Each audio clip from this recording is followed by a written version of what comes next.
Assalamu alaikum wa rahmatullahi ta'ala wa barakatuhu. To yan uwa barkanmu da kasancewa a wannan class namu mai albarka. To a yau class ɗinmu yana under lot size da kuma pip. Ma'ana ma'auni na auna riba da kuma auna faduwa. So ba ta yadda za a yi kai trading a wannan kasuwar dole sai ka san waɗannan abubuwan. Sai ka san waɗannan abubuwan. Ba ka taɓa trading ba tare da ka san waɗannan abubuwan ba. Saboda waɗannan suna da matuƙar amfani a wannan kasuwar.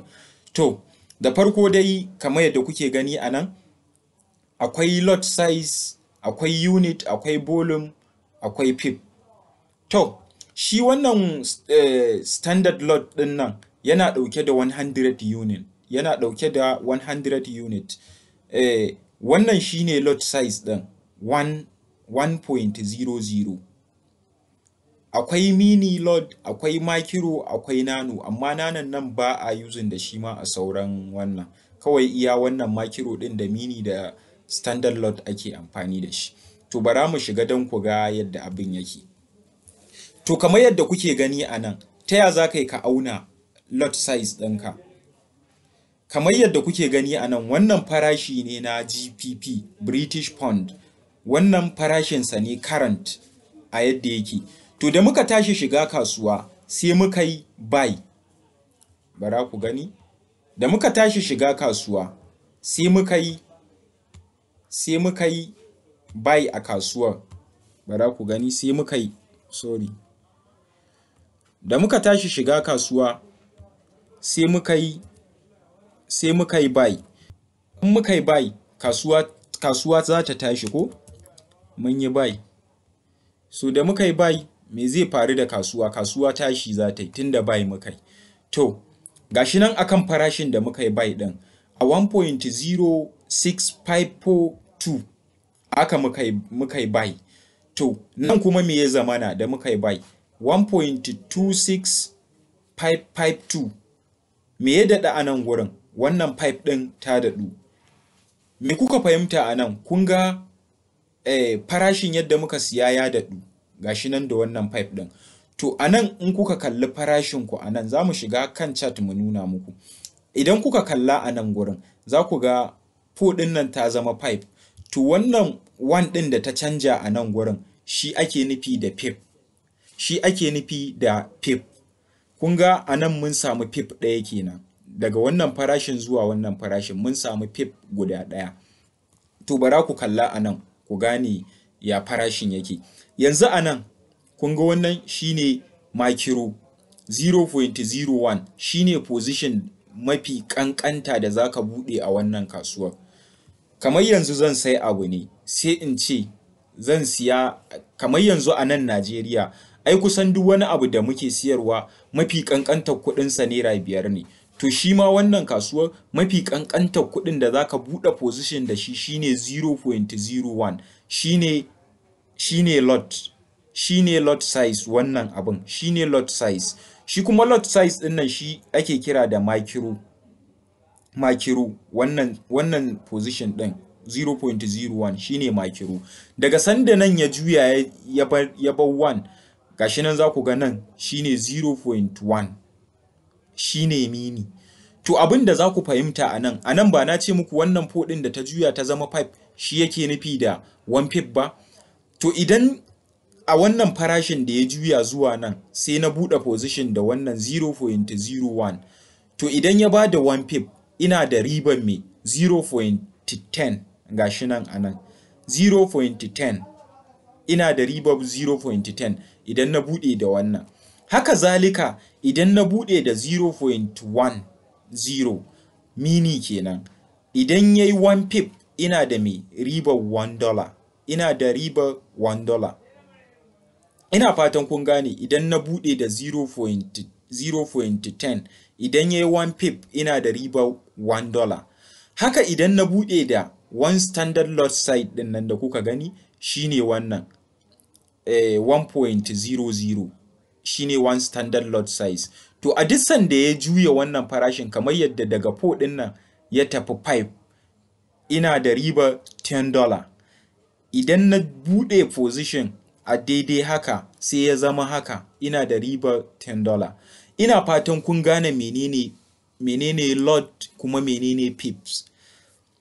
Pip guda shine wannan, ba za ka lissafa da wannan number ta ƙarshe ba, kamar yadda kuke gani a nan gurin ba za ka lissafa da number nan ta ƙarshe ba, sai dai ka lissafa da ta biyun ƙarshe.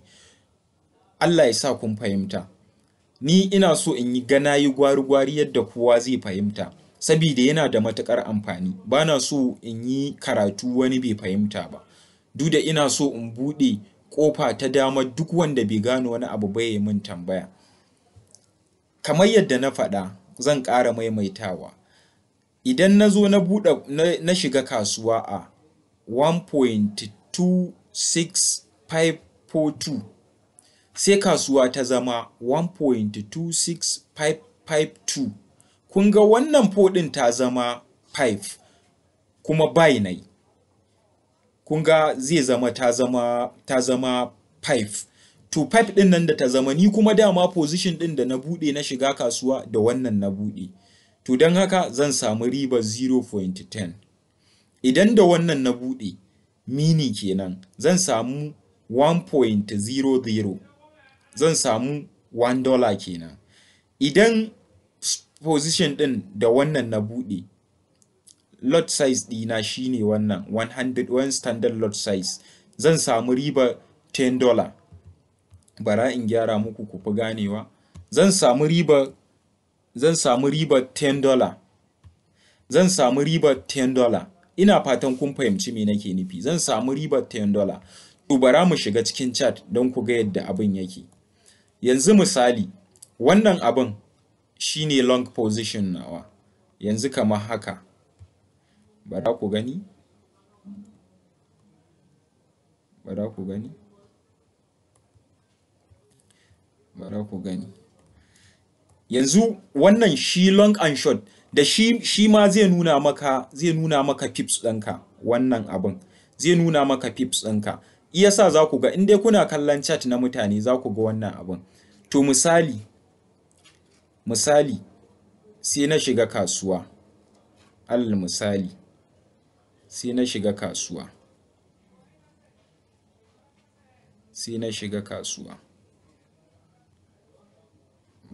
Bara in muku gwaru-gwaru, so nake in muku yadda za ku fahimta. So sai na shiga kasuwa, ina so da zimmar pip ɗina in samu 10 pip.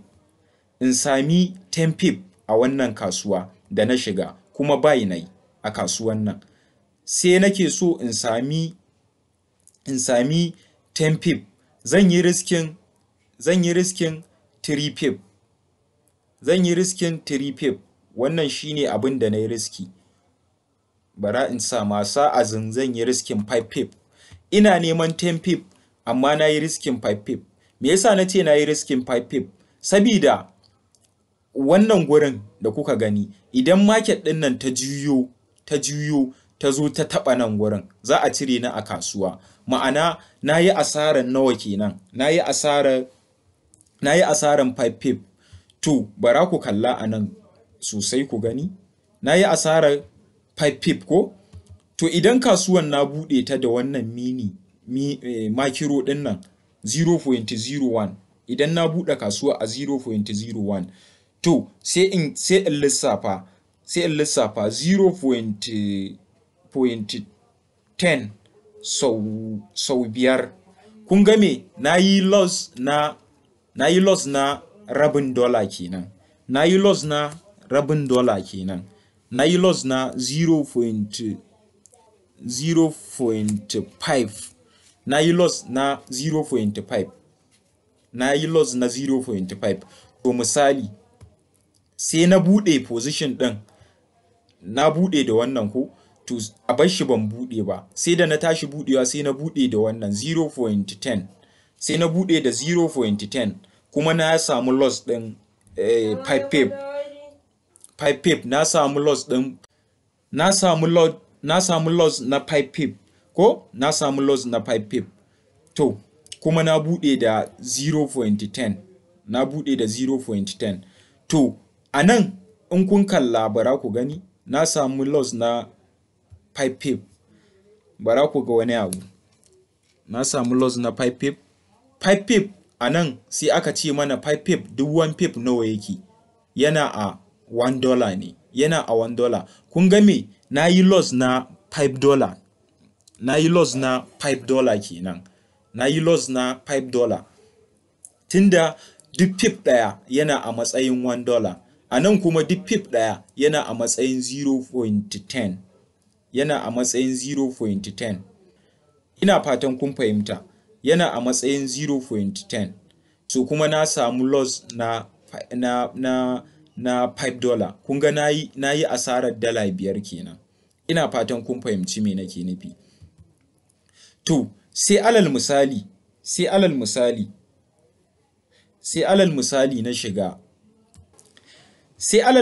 na shiga ita wannan kasuwa da one standard lot size, sai na shiga da one standard lot size.